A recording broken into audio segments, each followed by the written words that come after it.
ABN Maharashtra में आपका खैर मकदम। मैं हूं मुनीर आरिफ खान। नाजरीन, जब से 2024 के आम चुनाव का ऐलान हुआ तभी से सियासी पार्टियों की हर दिन नई नई बात और नए ऐलानात से आवाम में कन्फ्यूजन का माहौल अब भी बना हुआ है।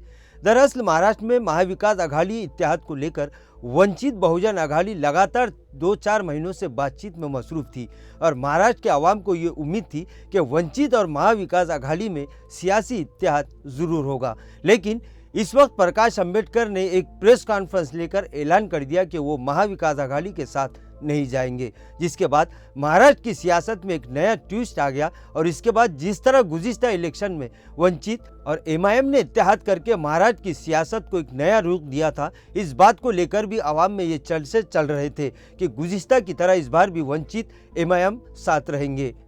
लेकिन प्रकाश अंबेडकर ने आने वाला चुनाव अकेले लड़ने का फैसला किया और अपने उम्मीदवारों की फहरिस्त जाहिर कर दी, जिसके बाद गुज़िश्ता लोकसभा चुनाव में पूरे महाराष्ट्र के आवाम की नज़रें अपनी जानिब करने वाली औरंगाबाद लोकसभा सीट से भी वंचित ने साबिक अपोजिशन लीडर अफसर खान को उम्मीदवारी दे दी।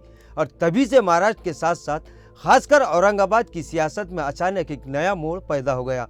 आवाम की बेचैनी को भांपते हुए गुज़िश्ता दिन एमआईएम सुप्रीमो असद ओवैसी ने एक इंतखाबी जलसे में एक नया सियासी दाव खेलते हुए ये ऐलान किया कि एमआईएम अकोला में प्रकाश अंबेडकर की तायद का ऐलान करती है। और उन्होंने अकोला के मजलिस के जिम्मेदारान से ये अपील भी की कि वो वंचित उम्मीदवार के हक में अपना वोट डाले।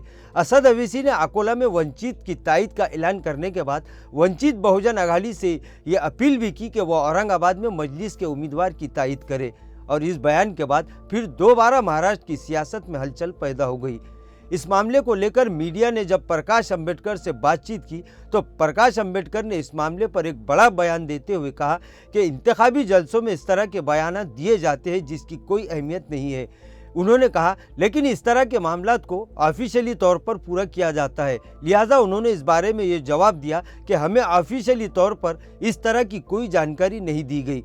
प्रकाश अंबेडकर के इस बयान के बाद औरंगाबाद लोकसभा सीट का माहौल अब भी सस्पेंस बना हुआ है और आवाम का ये कहना है कि पिछली मर्तबा की तरह इस बार भी मुस्लिम वोटों के साथ साथ दलित वोट काफी अहमियत के हामिल है और यही वोट बैंक औरंगाबाद के उम्मीदवार की किस्मत का फैसला करेंगे। बहरहाल वंचित बहुजन अघाड़ी और एमआईएम की जानिब से दिए गए दोनों ही बयानात पर अब भी सस्पेंस बना हुआ है और आखिरी वक्त में क्या होगा इस पर सभी की निगाहें टिकी हुई है। एमआईएम सुप्रीमो असद ओवैसी अब भी वंचित के ताल्लुक से इस तरह के बयानात दे रहे हैं, तो वहीं दूसरी तरफ प्रकाश अंबेडकर इस बात को लेकर यही जवाब दे रहे हैं कि इन्हें ऑफिशियली तौर पर इस तरह की कोई इत्तला नहीं दी गई।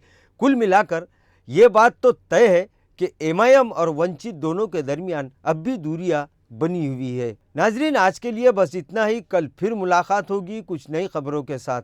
तब तक के लिए मैं मुनीर आरिफ खान आपसे इजाज़त चाहता हूँ। अल्लाह हाफिज़।